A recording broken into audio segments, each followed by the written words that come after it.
Untuk para netizen Malaysia yang selalu berkomentar merendahkan Indonesia, sebenarnya, tidak seperti apa yang kalian pikirkan. Tentang apa yang terjadi terhadap negara Indonesia.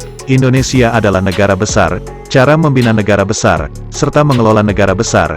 Dalam pengelolaannya, tidak sama seperti negara kecil yang seukuran negara Malaysia. Dan kami para netizen Indonesia, sebenarnya sudah seringkali menjawabnya dalam komentar-komentar kalian para netizen-netizen Malaysia. Tentang apa yang terjadi sebenarnya di Indonesia, dalam membangun negara Indonesia, dan pembentukan sebuah negara bangsa, serta apa yang terjadi dalam perekonomian Indonesia yang selalu jatuh bangun, juga yang belum seluruhnya merata, dan kami mencoba untuk tegar dalam menjalani, dan memulihkannya.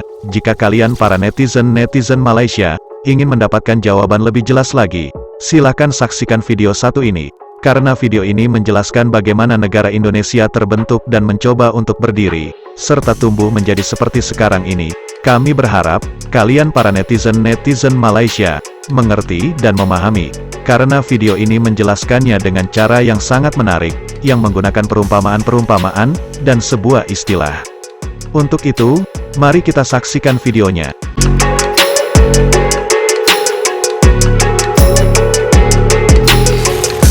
Saya akan melayani komentarnya seperti ini, dan saya akan jawab satu persatu. Ya, kita lihat bagaimana komentarnya. Ya, dia bernama Terbang 05. Dia katakan, Soekarno memang tidak berani untuk membuat undang-undang rasis disebabkan etnik selain Jawa adalah pribumi di kawasan masing-masing. Tetapi tindakan dia adalah lebih rasis bila mana kekayaan ekonomi hanya tertumpu di Pulau Jawa. Lalu dia melanjutkan, manakala Soeharto pula dengan order barunya telah memaksa orang Cina Indon untuk sama ada pulang kampung atau tukar nama kepada nama Indonesia dan lupakan budaya asal mereka.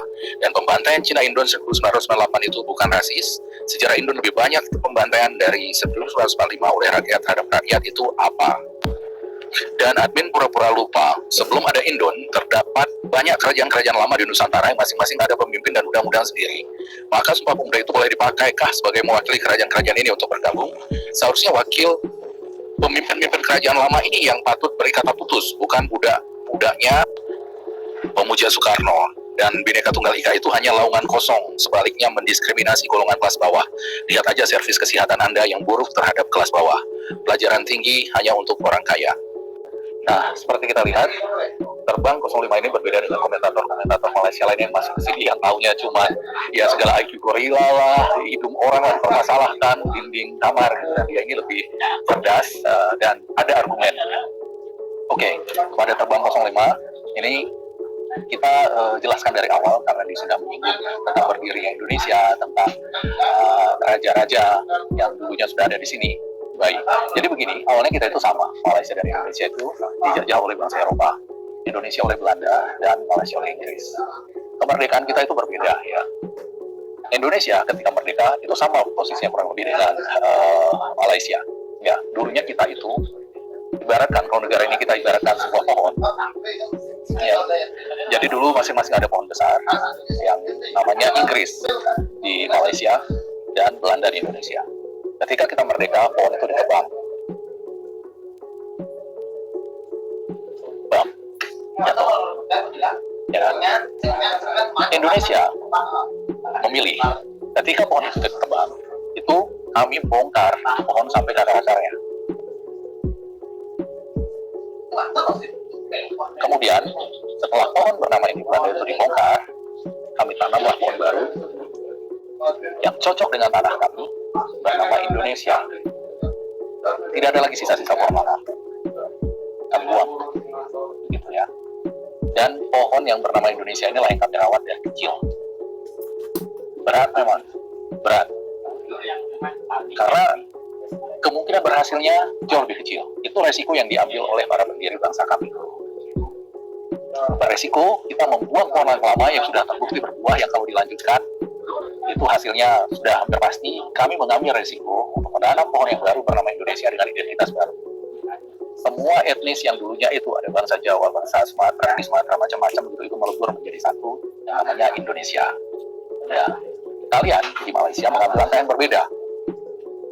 Ketika pohon yang bernama Inggris itu dulu ditebang, kalian tidak membongkar sampai ke akar-akarnya, tapi seperti ini. Kalian buat pohon okulasi. Betul, itu pohon baru bernama Malaysia, tapi akarnya masih Inggris. Tanaman dengan okulasi begini, jelas lebih cepat berbuah dari pohon kami dan lebih kecil resikonya. Ya, lebih kecil resikonya. Itu pohon yang bernama Malaysia. Nah, dan tentu saja ketika kami masih merawat pohon kami yang berbuahnya lama, ya pohon kecil itu dengan berbagai tantangan, pohon kalian sudah berbuah dan buahnya banyak. Seperti ini. Dan pohon yang berbuah banyak inilah yang kemudian kalian bangga-banggakan sekarang kepada kami dari dulu. Karena pohon kami masih belum berbuah, kami masih miskin, Indonesia. Dan pohon kami tumbuh besar. Pohon bernama Indonesia ini. Oke. Sekarang kami sudah menghasilkan buah. Tapi tentu saja, karena kami ini adalah pohon yang ditanam dari kecil, mengurusnya tidak sama dengan mengurus pohon okulasi yang kecil seperti kalian, Malaysia. Jadi pohon kami tumbuh rindang, besar, mulai berbuah satu persatu, dan tentu saja tidak merata. Pohon yang buahnya paling banyak, di mana dia paling gampang dijangkau, gampang dirawat, gampang diatur bunganya, itulah Jawa. Ya.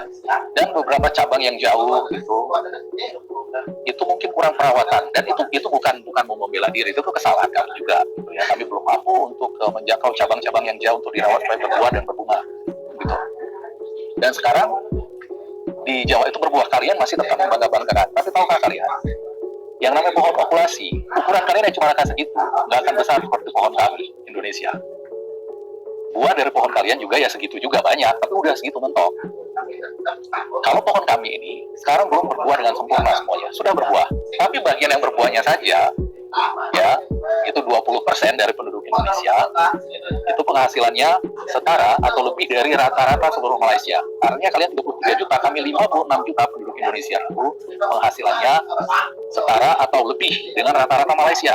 Sementara kalian rata-rata itu masih ada orang Semai di sana, masih Jukun, masih banyak penduduk asli, orang-orang asli di Malaysia itu yang tidak menikmati yang seperti itu. Itu yang kalian bangga-banggakan. Nah, di masa menunggu berbuah inilah kemudian bagian-bagian dari orang yang menguasai pohon kami ini yang belum mendapatkan hasil, bekerjalah ke tempat kalian, karena kalian memerlukan orang untuk memetik buah dari pohon okulasi kalian. Itulah datang TKI kami ke sana yang kalian hina-hina. Beberapa datang secara legal, beberapa ilegal karena masuk dari kesalahan kami juga tidak bisa menjaga, dan kesalahan aparat kalian tidak bisa menghalangi mereka masuk. Itu yang kalian gunakan untuk menghina. Oke. Jadi seperti itu. Kalau kenapa kalian ekonomi kalian maju, kami tidak. Karena kalian itu pohon okulasi, kami itu pohon asli, ditanam dari bibit yang baru oleh para pendiri negeri kami. Oke, kita lanjutkan. Maaf tadi terpotong karena saya harus masuk bekerja kembali. Sekarang kita lanjutkan ya, saya masih ada waktu ini sebelum kan. Itu sudah. Kenapa Jawa yang banyak kamu bilang ditujukan ke Jawa? Oke, dan Soekarno dia itu cuma salah satu yang pendiri bangsa ini. Bukan dia yang menentukan apakah itu dinamakan Jawanesia atau apa, itu bukan. Itu kesepakatan dari bapak-bapak pendiri bangsa kami. Dan Soekarno sendiri, oke, dia menjadi presiden pertama, tapi tahu kalian, bukan cuma Soekarno tokoh-tokoh pergerakan kami. Bahkan waktu itu ada satu tokoh kami namanya Tan Malaka, itu Soekarno dan Hatta dianggap anak-anak sama mereka, sama beliau, gitu ya. Jadi kalau kalian bilang buah itu kondisinya seperti kami tadi, seperti saya jelaskan, seperti sebuah pohon yang besar, itulah Indonesia kami. Soal Soeharto dengan Orde Barunya, kemudian saudara-saudara kami Tionghoa yang dikembalikan ke daerah asalnya, dipaksa berganti nama, dan itu menyedihkan. Itu terus terang kami sendiri sedih dengan kondisi itu dan tidak menginginkan itu terjadi. Tapi itu adalah risiko yang terjadi akibat kami dulu memutuskan untuk menanam pohon yang baru bernama Indonesia ini dengan membuang akar. Kalau kalian dari Inggris, kami dari Belanda, dan akar dari Belanda. Itulah yang terjadi. Ada banyak perdebatan bagaimana harus menanam pohon ini, karena kan itu sama sekali baru. Jadi dalam pembentukannya, dalam penanamannya itu ada banyak terjadi insiden. Dan itu resiko yang kami ambil sebagai bangsa. Tapi dari situ kami belajar. Dari situ kami belajar bahwa Tionghoa juga saudara kami. Mereka juga berkontribusi kepada berdirinya bangsa ini. Ya, dulu bahkan teks lagu Indonesia Raya pertama kali itu muncul di koran Sinpo milik saudara kami Tionghoa. Ya, Jadi memang banyak dulu propaganda dan adu domba di antara kami. Ya maklum karena belum ada hasil waktu itu, negara kami ini belum ada hasil. Pohon yang kami tanam belum ada hasil. Jadi mudah digoyangkan, mudah melana. Tapi terbukti setelah itu kami semakin hari semakin kuat. Akar pohon kami menancap semakin kuat di tanah, dan kali ini bisa kita lihat, ya. Mungkin secara ekonomi, secara umum kami masih tertinggal dari kalian. Tapi seperti saya katakan, secara hasil produksi kami sudah jauh melebihi populasi kalian. Karena itulah kami masuk G20. Karena buah dari pohon kami yang belum merata ini, itu sudah jauh mengatasi kalian. Dan tahu kalian ekonomi kalian bangga-banggakan itu cuma segini. Jabodetabek, Jakarta, Bogor, Depok, Tangerang, Bekasi. Cuman segitu kekuatan pohon okulasi kalian tadi. Dibandingkan kami cuma itu, bahkan satu cabang dengan sedikit ranting gitu, ekonominya. Betul, masih daerah lain belum merata. Tapi sudah berputik. Kami masih punya nikel. Kami masih punya tempat wisata di mana-mana bisa dikembangkan. Ada banyak potensi. Anak-anak muda kami sekarang mulai bersekolah tinggi. Itu semua potensi yang akan membesarkan buah-buah di cabang-cabang lain pohon kami ini nanti akan tumbuh subur. Ya. Dan bicara soal Soeharto, betul. Tantangan kami untuk merawat pohon yang dari kecil ini dibandingkan pohon populasi kalian itu jauh lebih besar. Ada beberapa orang dari kami ingin menguasai pohon itu untuk sendirinya, gitu ya. Ada beberapa politisi kami ingin menguasainya. Tapi itu bedanya kami dengan kalian. Kalian hidup di Malaysia itu di tanah yang milik, yang di Pertuan Agung. Kami tidak. Indonesia ini punya kami, rakyatnya yang punya. Kamilah pemilik dari Indonesia ini. Bukan presiden, bukan yang di Pertuan Agung, bukan politisi. Karena itu, ketika ada orang yang kami tidak suka mengelola negara kami bisa bangkit melawan. Kalian bisa. Belum ada sejarahnya. Belum ada sejarahnya kalian bangkit seperti kami. Beberapa kali, jatuh bangun. Dan semakin ketika jatuh, kami bangun, kami menjadi lebih kuat. Nah, ini yang paling lucu nih bagi kami. Kalian persoalkan soal Sumpah Pemuda. Bisakah itu menjadi bendera bangsa ini? Apa itu istilah kamu? Ini pula kalian bilang, apakah Sumpah Pemuda bisa mewakili kerajaan-kerajaan itu? Ya, karena seharusnya kerajaan-kerajaan itulah yang berhak. Inilah bedanya ya. Saya bilang inilah bedanya antara kami, bangsa yang merdeka, dengan bangsa yang selamanya masih terjajah seperti kalian. Ya. Kalian ikut aja kata Inggris bahwa negara-negara kerajaan-kerajaan lama itulah yang berhak. Mereka lah yang ditanyakan apakah mereka akan menjadi negara baru atau tidak. Kami tidak. Kami itu melakukan revolusi. Apa orang Perancis nanya dulu ke Raja Louis ke-16 dulu bahwa ketika mereka mendirikan republik itu hak-haknya Raja Louis dulu yang harus ditanyakan, apakah Raja Louis setuju mereka membangun republik? Tidak. Itu namanya revolusi. Sumpah Pemuda kami tahun 1928 itu adalah revolusi. Oke. Dan siapa melakukan revolusinya? Ya sama, bangsawan-bangsawan itu juga, anak-anak raja itu juga. Itu bedanya raja-raja di negeri kami dulu dengan di negeri kalian. Kami melebur menjadi satu Indonesia, kalian tidak. Contohnya di daerah saya sendiri, di Gayo, raja di daerah Takengon itu namanya Abdul Wahab. Dia disekolahkan. Ketika Indonesia mau merdeka, dia menjadi ketua PNI. Dia hilangkan rajanya, dia hilangkan status rajanya. Raja-raja kalian di Malaysia mau begitu, berkorban seperti itu? Tidak. Itu yang menyebabkan, bangsa kami ini berbeda dengan kalian. Kalian buat negara tapi tidak membuat bangsa baru. Kami membuat bangsa baru, bangsa Indonesia. Kami menolak klasifikasi penjajah. Ya, kami tahu kami ingin membuat satu bangsa yang baru. Tidak seperti kalian, ikut saja kategorinya yang dibuat oleh Inggris. Kata Inggris itu punya raja kalian ikut. Kami tidak. Kami melakukan revolusi. Makanya itulah sebabnya kalian sampai hari ini itu tanah tetap punya yang di Pertuan Agung. Kami tidak. Negara ini punya kami, masyarakat kami. Ini tumpah darah kami. Yang memperjuangkannya itu nenek kakek kami dulu ikut berdarah-darah, ikut mati berjuang dengan Belanda untuk mendirikan bangsa ini. Bangsa kami didirikan, bukan diwariskan oleh Belanda seperti kalian. Diwariskan oleh Inggris. Bhinneka Tunggal Ika kamu bilang ngomong kosong. Kamu tanya ke orang Indonesia di sini ya. Identitas kami itu tidak seperti kalian. Kalian identitas kalian, saya Melayu, saya Cina, saya India. Kami tidak. Kami identitas kami yang utama itu adalah saya orang Indonesia. Ya, semua kamu tanya ke orang Indonesia ini, kamu orang Indonesia dulu. Etnis nggak begitu perlu. Setelah itu baru saya orang Indonesia suku Gayo, saya orang Gayo. Ya, kamu tanya orang Bali sama, saya orang Indonesia suku Bali. Orang Jawa saya orang Indonesia suku Jawa. Orang Bugis saya orang Indonesia suku Bugis. Ya, orang Kahayan saya orang Indonesia suku Kahayan katanya. Enggak kayak kalian. Dan satu, ya, yang tidak dulu disadari oleh pemimpin kalian dan yang visi jauh pemimpin kami terkait itu tadi, kalian memilih menjadi bangsa yang tetap menempel kepada akar lama Inggris itu, populasi di sana. Sementara kami menanam pohon yang baru.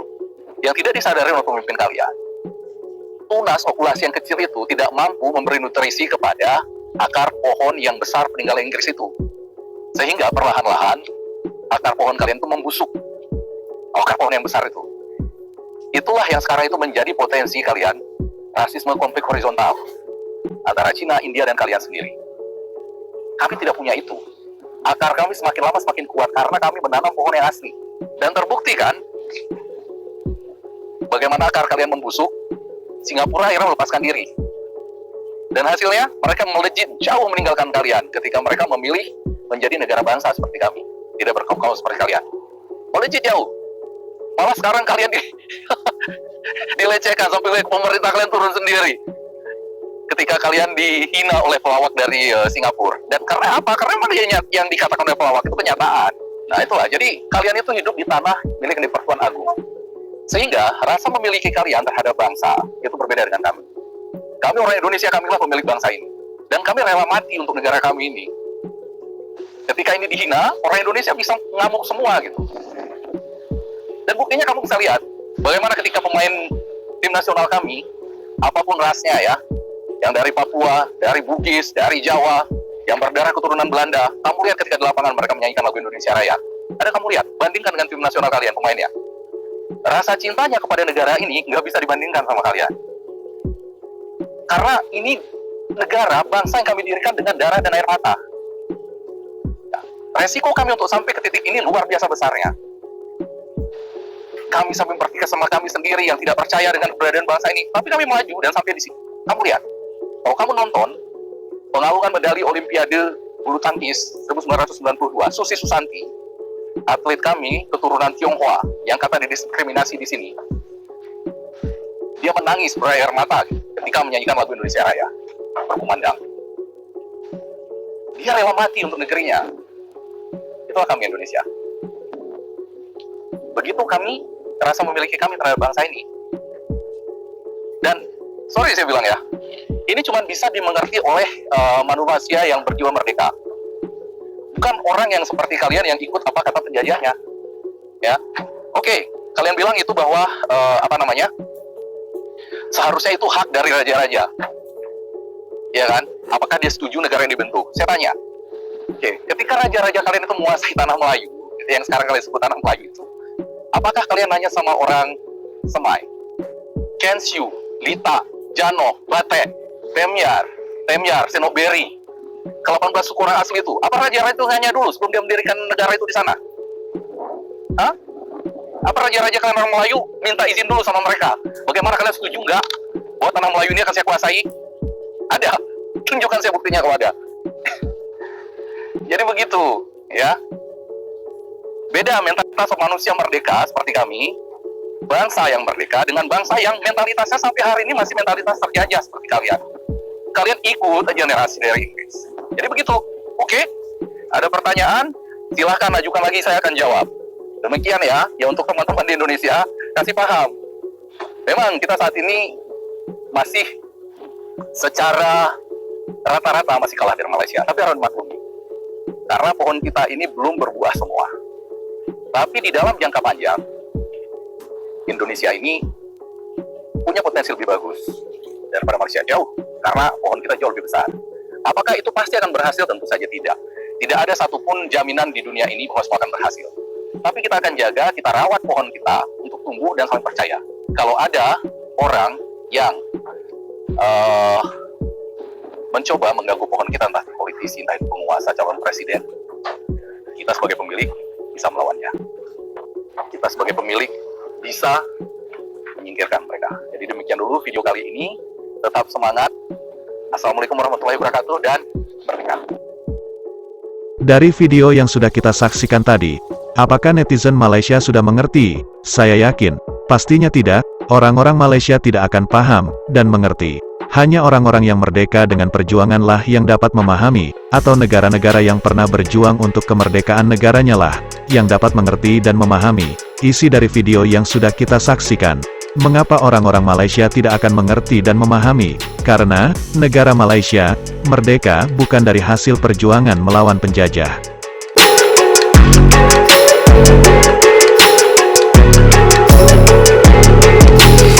Cukup sekian pembahasan dari kami, terima kasih, sampai jumpa lagi.